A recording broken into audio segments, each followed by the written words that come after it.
The Cleveland Cavaliers are must-see TV, man.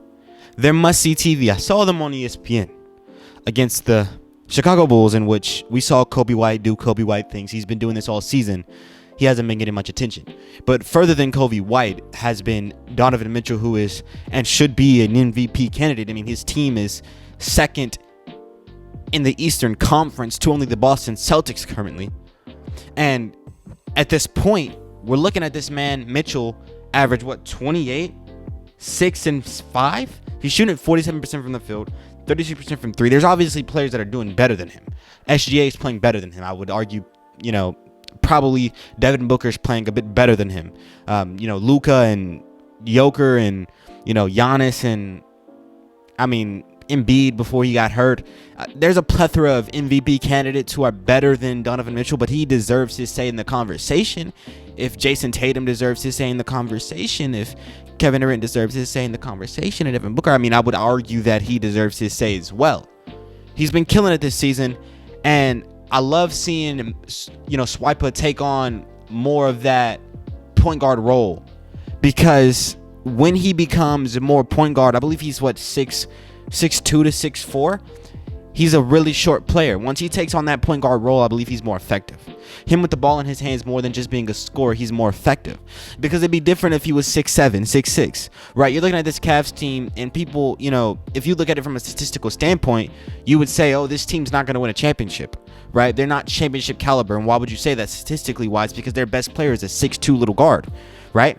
Statistically, that just does not happen. That championships don't come from that, right? Steph Curry, is one of the only anomalies who can be the best player on the championship team as a little guard, a little baby 6'4", 6'3" guard, right? Isaiah Thomas was another anomaly back in the Detroit Piston days. Nobody else has accomplished that or pulled that off, right? And that was a topic at the beginning of the NBA season, right? So, if you're looking at it from a statistical standpoint, you would say no. But then Donovan Mitchell is just different. He's not like any little guard we've seen up to this point. What is he, like 6'2", 6'3", 6'4"? He's little, but he is different. Something about his game just has more of a edge to it. Like he uses his size in a really big way. I believe if anybody in the NBA besides Steph Curry right now could accomplish being a little guard under 6'5", winning a championship as the best player on the team, I think it would be Mitchell. This team is really good, man. I like Max Strus. He's a really competent NBA player. We haven't seen many competent NBA players in the NBA in a very long time. I mean competent as if I'm a Warriors fan. We're looking at Andre Iguodala's, the Sean Livingstons of the world, right? Like you're looking at a competent NBA player. That's what Max Strus is. He fills his role really well. Darius Garland, I did not know how he was going to react, at least because I hadn't done any research on the Cavs. I didn't know they were on this run. I didn't know over the past 20 games they've lost 1, 2. I didn't know this, right? I started doing research, but the narrative that I had learned was that Mitchell was taking over the point guard duties while Garland was off. And so even in that game against the Bulls, right, we saw a lot of plays where Garland is kind of being brushed off and Mitchell bring the ball up the court. And Garland is taking it really well. And I think that the reason it works out so well is because Mitchell isn't fully your point guard, but he takes care of some of those duties, right? And Mitchell is a go-to guy. You give Mitchell the ball like you give LeBron the ball when he played with Kyrie. That's kind of ironic considering when talking about the Cavs, but you just give him the ball. You let him bring it up the court. You let Garland do his thing when it needs to happen. Garland hit a big-time shot against the Bulls in that game, right? So you have Mitchell, who is your superstar, right? And you have Garland, who is your point guard, letting Mitchell take over some of that point guard duty, right? But he's still competent. You got Evan Mobley, who, coming into the league, I thought this man was going to be a bust. The reason I thought he was going to be a bust, because some players just have so great of a skill set that you think it's just too good to be true. We saw that with James Wiseman. He looked so good that it's just too good to be true, right? So when I was looking at Mobley from what people were telling me he was, I thought it was too good to be true. But he's lived up to the hype. I haven't seen a big man that tall, what is he, 7'1", get the ball in the low post and hit a little fade. I have not seen that. A drifting shot by a big man, that's crazy.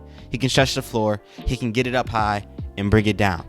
But we don't see Mobley in those positions to where he is your main dominant guy in the paint, your Daniel Gafford in the paint. Why don't we see that? Because they got Jared Allen to take care of that. Jared Allen is just doing his thing.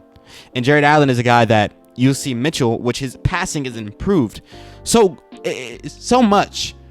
Seeing Mitchell come down the court off a screen, hitting these great big over the head passes, hitting these, swipe is very, very, very, very, very, very, very fast, right? Seeing him come down in the midst of all that speed, all of that velocity, and be able to kick it overhand, these crazy passes, wraparound passes, it's amazing. And he's getting it up to Jared Allen, and Allen might not even catch it immediately, but he's going to get it. He's a big fella, right? And so this team has the pieces. You look at Isaac Okoro. When he came in the league, I thought Isaac Okoro was going to be that guy. I did. I think he was in the same draft class as Kuminga. I wanted the Warriors to get that man. I did. He was on my report, right? And then he comes into the league, and he's just trash. And I'm glad the Dubs got Kuminga, because he comes in the league and he's trash. But he's improving. He's getting better. We know he can play defense. We know he's a hounder. We know that. We know he's kind of like what the young bull was, Colin Sexton. We know he get down. We know that. But no matter how good your defense is, if you're a liability on offense, right? But he's getting better. He's making the right reads. He's gradually becoming a better player.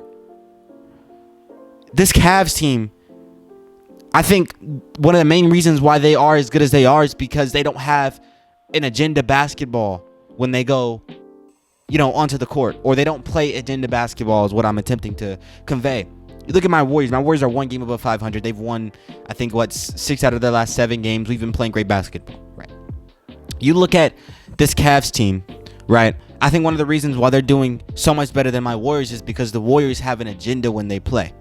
The vets tend to go out there and just play with an agenda, and I'm Draymond Green, so let me make sure I get my guy Clay the ball because I trust him. And when I'm passing the ball to Steph, I'm gonna pass it to him before he gets to his spot because I just want people to know that I trust him.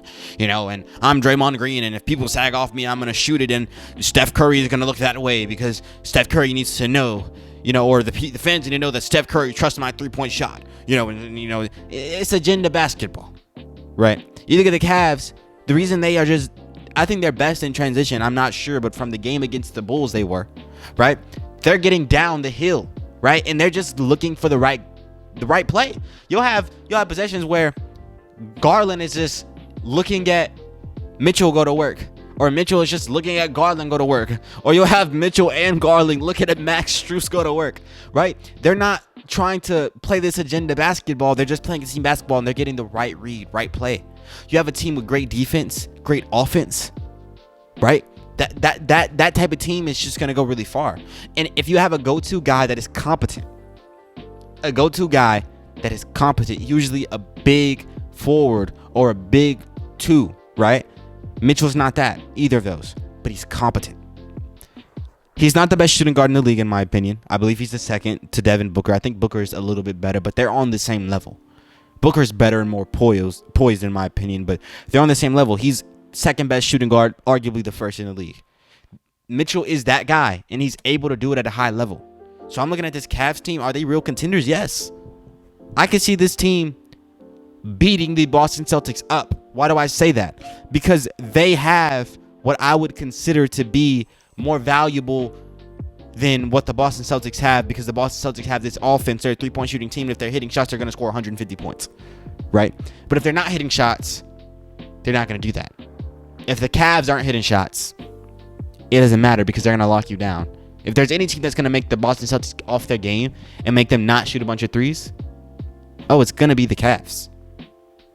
I look at this Cavs team, and I say they're not the same team as last year. And I say this Cavs team has the potential to get into conference final territory just because of the fact they have Mitchell. Mitchell is not a scrub in the playoffs. We've seen this man go 50 for 50 with Jamal Murray in the bubble. Don't ever forget that. I remember this man. He's ridiculously good. He's fast. He gets downhill, and he's working on his passing. I think a lot of their success depends upon Garland. Can Garland just grow into this second string guy, even though he's already there? Can he just up it just a little bit, get to a Jaylen Brown level, and then we're talking. But yeah, I guess at the end of this video, I said what I had to say about the Cavs. I think that they're a good team. Do they deserve more media attention? No. What they need to do is prove this in the playoffs, because in the regular season, they're that team. They're better than they were last season. Prove this in the playoffs. They're going to get the attention regardless, right? You don't have to sit there and cry about that, fans. Cavs fans, don't cry about that. You're not going to get media attention, right? You're not going to get it right now. But it's bound to come if you keep doing this. It's bound to come. They're going to have to start like talking about the Cavs if they keep hooping. So ain't nothing to worry about. This ain't a video about that media attention. Oh, nobody's talking about the Cavs. Nah, but they're a good team though. And yeah, that's it for me, man. I hope you guys enjoyed. I certainly did. And yeah, peace out.